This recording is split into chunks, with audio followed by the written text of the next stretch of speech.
Hello everyone. আমার আগের ভিডিওতে ফেসবুক কন্টেন্ট মনিটাইজেশন পাওয়ার জন্য কি করা যাবে না ফেসবুক বলেছে সেটা নিয়ে আলোচনা করেছি। আজকে আলোচনা করব কি করা যাবে।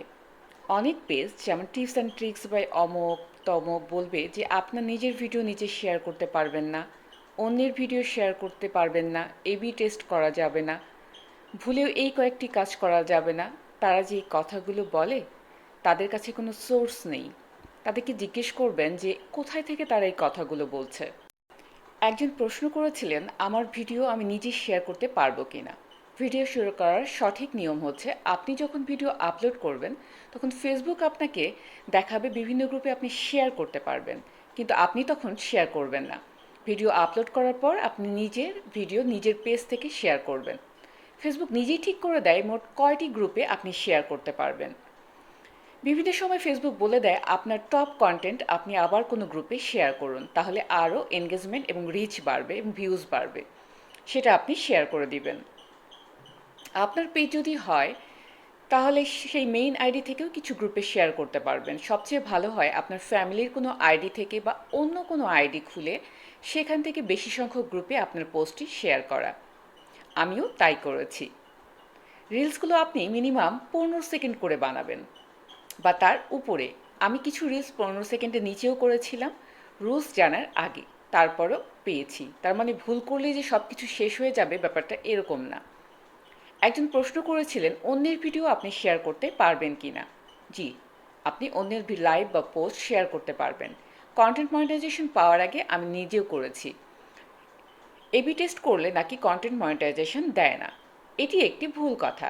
আমি নিজেও কয়েকবার করেছি। এবি টেস্ট আসলে কি?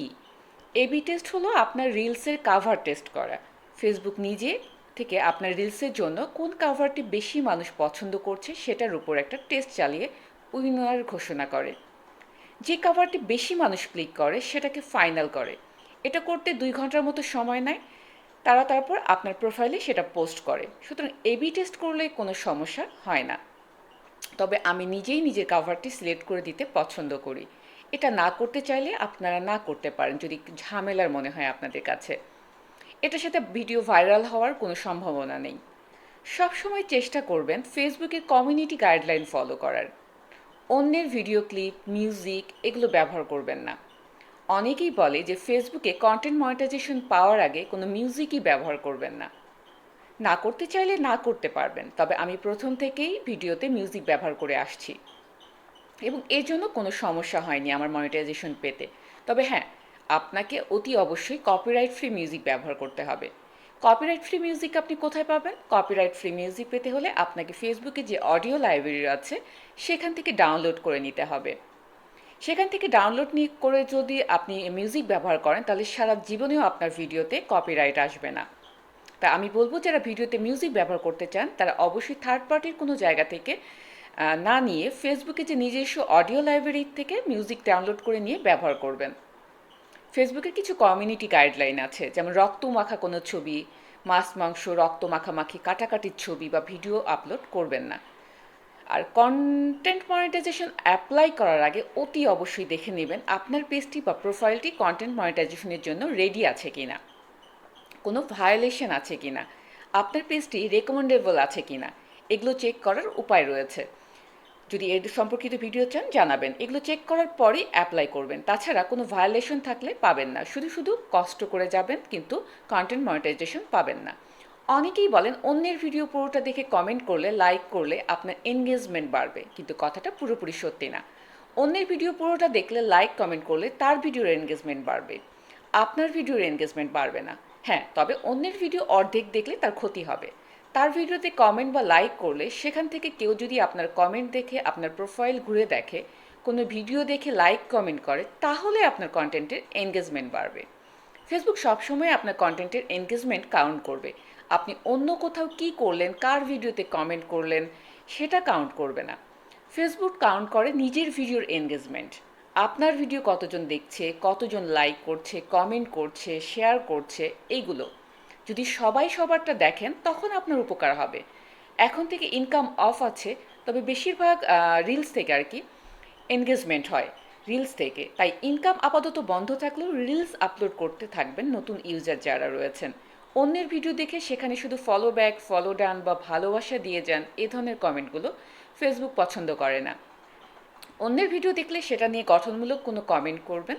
সেটা ভালো লাগলে হয়তো অন্য কেউ আপনার প্রোফাইল ঘুরে দেখতে পারে যে আপনার কমেন্টটা দেখার পর আর কি, বা ফলো করতে পারে। একঘেয়ে কমেন্ট করে কোনো লাভ খুব একটা হয় না। এগুলো কমেন্ট দেখলে বেশিরভাগ মানুষই বিরক্ত হয়। সবসময় ভালো কোয়ালিটির কন্টেন্ট ক্রিয়েট করার চেষ্টা করবেন।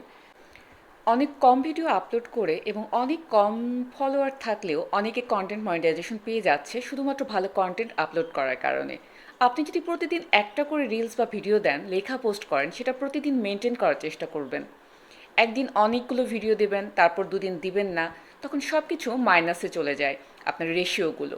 ফেসবুক পছন্দ করে কনসিস্টেন্সি। আপনি যদি সপ্তাহে 3টা ভিডিও দেন এবং সেটা যদি সবসময় একইভাবে দেন, তাহলে দেখবেন সব রেশিও প্লাসে থাকবে। আপনি যদি মানে কনস্ট্যান্টলি হাই কোয়ালিটির ভিডিও আপলোড দেন, ফেসবুক অটোমেটিক আপনার ডিস্ট্রিবিউশন বাড়িয়ে দেবে। পেজ বা প্রোফাইল বেশি সময় অ্যাক্টিভ থাকার চেষ্টা করবেন। আপনার পোস্টে যেসব কমেন্ট আসছে সেগুলো রিপ্লাই করার চেষ্টা করবেন দ্রুত। এবং লাস্ট নট দ্য লিস্ট, ফেসবুকে চ্যালেঞ্জগুলো পূরণ করতে পারলে আপনার পেজে রিচ বেড়ে যাবে। যে উইকলি চ্যালেঞ্জগুলো দেওয়া হয়, উইকলি চ্যালেঞ্জ পূরণ করতে না পারলে মনিটাইজেশন পাওয়ার ব্যাপারে কোনো সমস্যা হবে না, কিন্তু আপনি যদি এটা পূরণ করতে পারেন তাহলে ফেসবুক অটো রেকমেন্ড করবে, আপনার পেজের রিচ বাড়াবে। আশা করি এই জিনিসগুলো ফলো করলে আপনারা কন্টেন্ট মনিটাইজেশন পেয়ে যাবেন। এখন কন্টেন্ট মনিটাইজেশন পাওয়া অনেক ইজি, শুধু নিয়ম মেনে সব কিছু করতে হবে। আপনাদের সবার জন্য শুভকামনা, আমার জন্য দোয়া রাখবেন আর ভালো থাকবেন। ভিডিও যদি ভালো লাগে শেয়ার করে দেবেন প্লিজ।